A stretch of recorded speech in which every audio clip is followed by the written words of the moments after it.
saudara-saudara, pada hari ini kita mulaikan satu seri tentang tanda-tanda akhir zaman yang sesuai dengan keadaan COVID-19 yang sekarang kita sedang alami.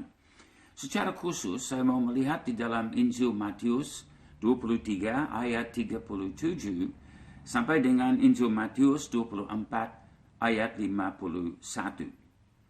Yang pertama hari ini adalah tentang peralihan zaman. Peralihan zaman kita lihat dari Injil Matius 23 ayat 37 sampai Matius 24 ayat 1. Jadi saya membaca ayat-ayat ini untuk kita. Yerusalem, Yerusalem, engkau yang membunuh nabi-nabi dan melempari dengan batu orang-orang yang diutus kepadamu.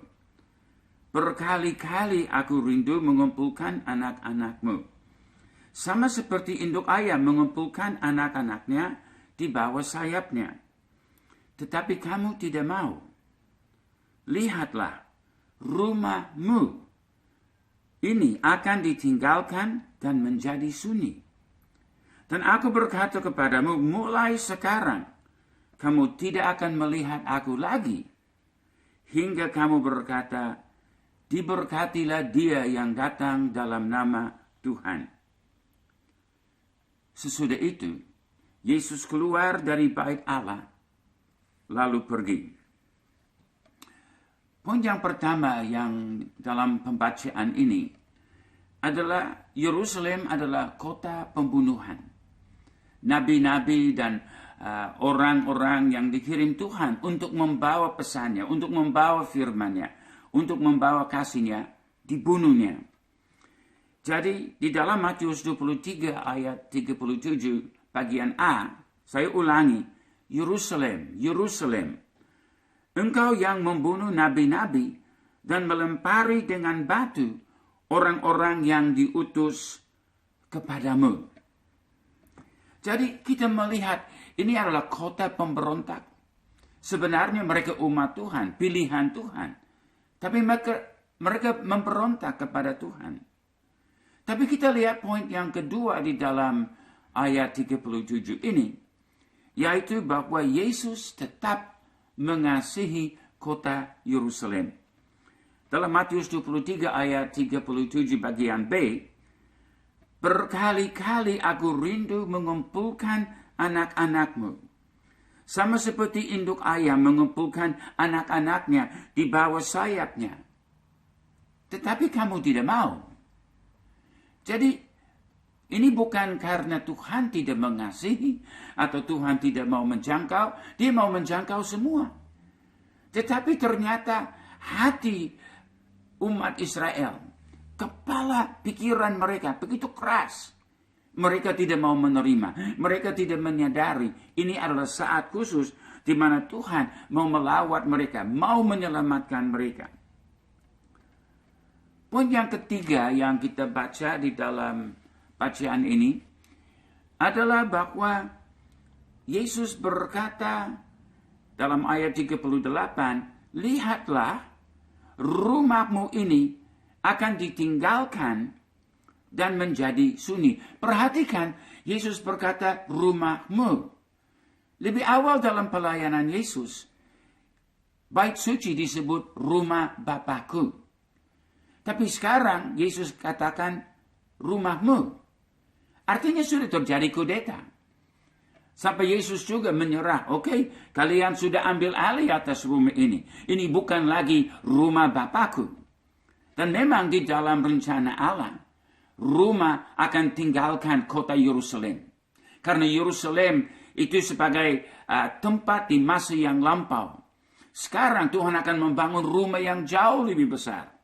Yang bukan hanya di Yerusalem, tapi di mana-mana. Itu sebabnya Yesus katakan kepada perempuan Samaria, Ibu, bukan hanya di bukit ini atau bukan di Yerusalem, tetapi penyembah-penyembah yang benar akan menyembah Bapa dengan roh dan kebenaran. Ini akan menjadi satu rumah untuk seluruh dunia. Rumah ini adalah tubuh Kristus yang sekarang sudah menjangkau bangsa-bangsa sekeliling dunia. Tapi Yesus berkata, rumahmu ini akan ditinggalkan dan menjadi sunyi. Nah, ada 3 langkah di dalam kesunyian itu. Yang pertama, kita melihat setelah Yesus menyampaikan hal itu, Yesus keluar dari bait suci. Kedua, tirai di dalam tempat Maha Kudus dirobek dari atas ke bawah pada saat Yesus disalibkan, menyatakan tidak lagi ada hadirat Tuhan di dalam bait suci Yerusalem itu. Dan yang ketiga, sebagai saksi ketiga yang membuktikan tempat ini tertinggal sunyi, adalah bahwa tentara Roma pada tahun 70 datang memusnahkan kota itu. Jadi, 3 langkah menuju kesunyian yang Yesus janjikan itu. Yang pertama, Yesus keluar meninggalkan bait suci seperti dalam Matius 24 ayat 1. Sesudah itu Yesus keluar dari bait Allah lalu pergi. Langkah kedua, tirai tempat Maha Kudus robek dari atas sampai ke bawah. Markus 15 ayat 38. Ketika itu tabir bait suci terbelah 2 dari atas sampai ke bawah. Baru bangsa Israel akan tahu, tidak lagi ada tabut perjanjian di situ. Jadi, bait suci pada waktu itu tanpa hadirat Allah, tanpa kuasa sama sekali. Yang ketiga, tentara Roma membinasakan bait suci pada tahun 70 Masehi. Persis seperti dinubuatkan Tuhan Yesus. Dan dalam Markus 13 ayat 2, Yesus berkata, tidak satu batu pun akan dibiarkan terletak di atas batu yang lain. Dan itulah kenyataan yang telah terjadi. Nah, poin yang keempat di dalam bacaan pada hari ini adalah janji kedatangan kedua. Ini poin yang keempat. Dalam Matius 23 ayat 39, Yesus berkata, dan aku berkata kepadamu, mulai sekarang kamu tidak akan melihat aku lagi hingga kamu berkata, diberkatilah dia yang datang dalam nama Tuhan, atau Baruch haba b'shem Adonai. Ini adalah janji luar biasa. Walaupun bangsa Israel sudah menolak Yesus. Walaupun bangsa Israel sudah keras kepala dan keras hati. Dan mereka membunuh nabi-nabi. Walaupun Yesus, Allah sudah datang ke kota mereka. Mereka tidak menanggapinya. Walaupun mereka telah menolak tanda-tanda bahwa ini adalah rumah Allah, bait suci, rumah Allah. Tapi mereka menolak mengadakan kudeta. Namun, waktu Yesus keluar, dia masih memberi satu janji. Kamu tidak akan melihat wajahku lagi sebelum kamu berkata, Baruch haba b'shem Adonai. Diberkatilah dia yang datang dalam nama Tuhan. Ini adalah optimis sekali sekarang.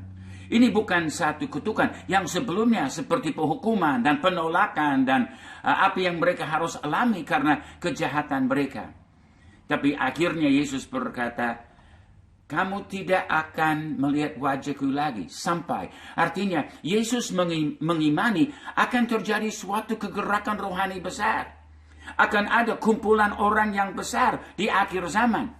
Setelah terjadi penghancuran, setelah sudah terjadi mereka disebarkan di antara bangsa-bangsa, bangsa Israel harus kembali lagi. Dan bangsa Israel di Yerusalem harus mengaku bahwa Yesus adalah Mesias yang datang kembali.